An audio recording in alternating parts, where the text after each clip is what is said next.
Assalamualaikum warahmatullahi wabarakatuh. Pada kesempatan kali ini saya sampaikan tutorial tentang cara menggunakan aplikasi PKG terbaru untuk guru SMP golongan 3C yang mendapat tugas tambahan sebagai kepala laboratorium. Langkah yang pertama, kita buka aplikasi PKG terbaru seperti yang tampak pada layar, dan jika belum mempunyai aplikasi PKG terbaru seperti ini, dipersilakan untuk dapat mendownload aplikasi tersebut pada deskripsi video ini. Langkah yang kedua, kita isi data guru yang akan dinilai dengan cara diklik tombol data guru dinilai. Nah, kemudian kita isi biodatanya. Yang perlu diperhatikan di sini untuk pengetikan atau penginputan biodata yang berawal dengan angka itu harus dimulai dengan tanda petik di atas. Contohnya NIP, NRG, NUPTK, atau TMT sebagai guru. Ini kesemuanya diawali dengan tanda petik di atas. Nah, kemudian yang kedua, untuk penulisan golongan itu menggunakan Romawi huruf besar, titik, B kecil jika untuk yang golongan 3B. Nah, pada kesempatan ini golongan 3C, maka 3B-nya kita edit dengan cara diklik pada golongan. Nah, jika diklik seperti ini lalu muncul permintaan password, maka tulislah password tersebut dengan latihan 2 huruf kecil tanpa spasi. Setelah itu kita klik OK. Nah, baru bisa kita edit sehingga 3C. Nah, dan seterusnya ke bawah itu biodata kepala sekolah dilengkapi, kemudian biodata sekolah, biodata penilai, kemudian periode penilaian dan waktu penilaian atau waktu melaksanakan PKG-nya. Nah, kemudian yang terakhir yang tidak kalah pentingnya, pastikan di sini tertulis KLAB, yaitu kepala laboratorium. Kemudian MP adalah guru mata pelajaran, SMP adalah jenjangnya. Jadi kalau sudah lengkap seperti ini, kita lanjutkan atau kita kembali ke menu utama.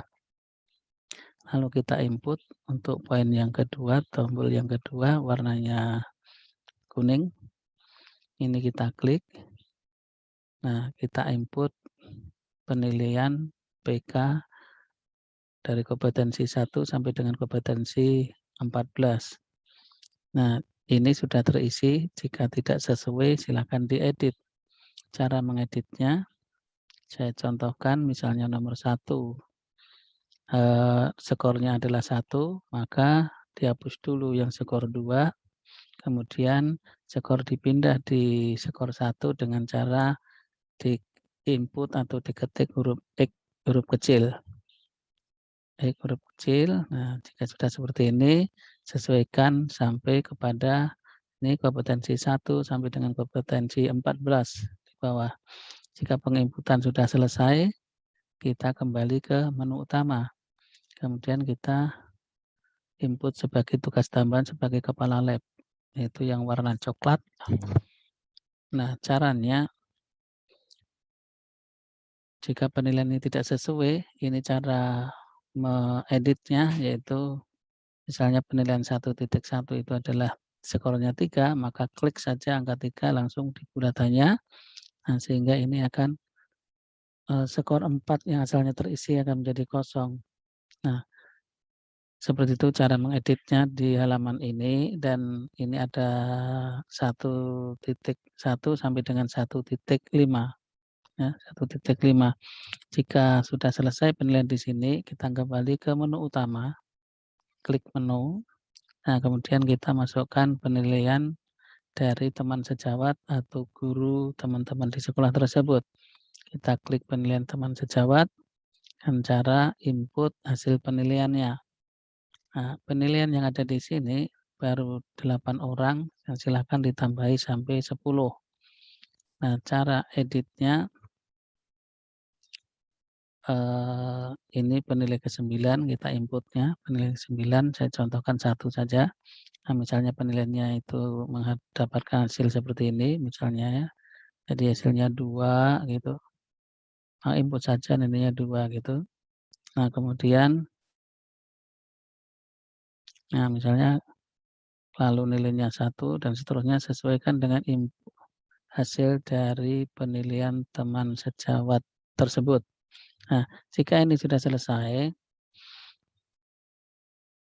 maka kita lalu kembali ke menu, tapi yang perlu diperhatikan adalah penulisan di sini, penilai keberapa itu wajib ditulis, karena jika tidak ditulis, misalnya tidak ingat ini penilai 9 misalnya terhapus ya, sehingga nilainya akan 100 lebih.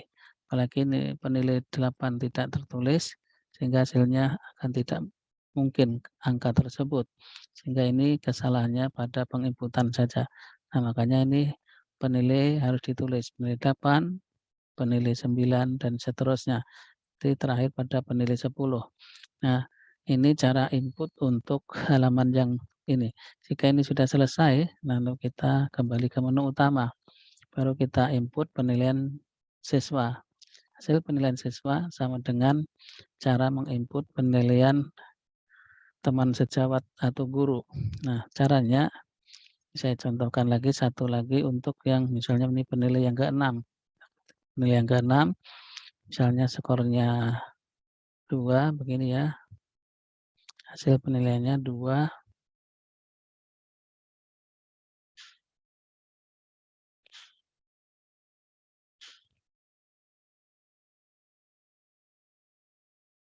Ya, jika ini sudah selesai, lalu kita kembali ke menu utama. Ini sekali lagi ya, untuk siswa itu sampai dengan penilai 10 orang siswa. Jadi ini sampai lengkap sampai dengan penilai ke-10. Nah, jika sudah selesai kita kembali ke menu utama, lalu kita input penilaian orang tua. Nah, penilaian orang tua itu hanya 3 orang saja yang mewakili untuk menilai 1 orang guru. Nah, ini penilai 3 orang. Nah, misalnya penilai itu skornya tidak sesuai, silakan diedit saja. Misalnya penilai 3 untuk nomor 1 nilainya skornya 1, maka ini yang 2 dihapus dulu, baru diinputkan, diketik huruf X kecil di skor 1. Dan begitu seterusnya sampai ke bawah, itu diedit jika tidak sesuai dengan hasil penilaiannya. Nah, kemudian kalau sudah kita kembali ke menu utama. Lalu kita masukkan dengan indeks kehadiran. Indeks kehadiran di sini terutama pada kolom tidak hadir tanpa keterangan di sini. Ini yang perlu sangat diperhatikan, misalnya ada berapa kali tidak hadir dalam setiap bulannya, ini mulai dari Januari sampai dengan Desember. Ya. Jadi misalnya di sini sebagai contohnya ya, ini bulan September tidak hadir 2 hari, masukkan aja di input saja ini angka 2, nah lalu ini akan berubah sendiri nilainya. Nah begitu. Jika input indeks kehadiran itu tadi sudah selesai dari Januari sampai dengan Desember, maka kita kembali ke menu utama. Nah, hal ini sudah selesai penginputannya, tinggal print saja seperti pada keterangan sebelah kanan, cetak lembar yang dibutuhkan. Jadi cetak lembar untuk 1, 2, 3, 6, 7 untuk guru dengan tugas tambahan, baik waka, kepala lab maupun kepala provos dan seterusnya itu jadi yang di-print adalah 1, 2, 3, 6, 7. Kita lihat 1 adalah identitas diri, yang tanda tangan adalah penilai dan yang dinilai. Kemudian yang kedua adalah laporan dan evaluasi diri, yang tanda tangan guru yang dinilai dan penilai. Kemudian yang ketiga, ini tiganya adalah rekap hasil penilaian. Rekap hasil penilaian yang tanda tangan adalah 3 orang, guru yang dinilai, penilai, dan kepala sekolah. Selanjutnya 6. 6 adalah perhitungan angka kreditnya. Dari input dari penilai tadi adalah 70%. Kemudian rata penilaian guru itu 10%, penilaian siswa 10%, dan penilaian orang tua 10%. Nah, ini rekapnya format angka kreditnya, sehingga totalnya 100%. Nah, kemudian yang tanda tangan 3 orang, guru yang dinilai, penilai, dan kepala sekolah yang menilai. Kemudian kita kembali ke menu dengan klik nomor 7 atau yang di print nomor 7 adalah perhitungan angka kredit guru dengan tugas tambahan. Untuk golongan 3C itu ini tugas guru sebagai mapel, guru mata pelajaran 100%, nilainya 10,13. Sebagai tugas tambahan sebagai kepala lab atau kalab itu 100% juga 10,13, totalnya 20,25. Nah, demikian yang dapat saya sampaikan. Terima kasih atas perhatiannya. Assalamualaikum warahmatullahi wabarakatuh.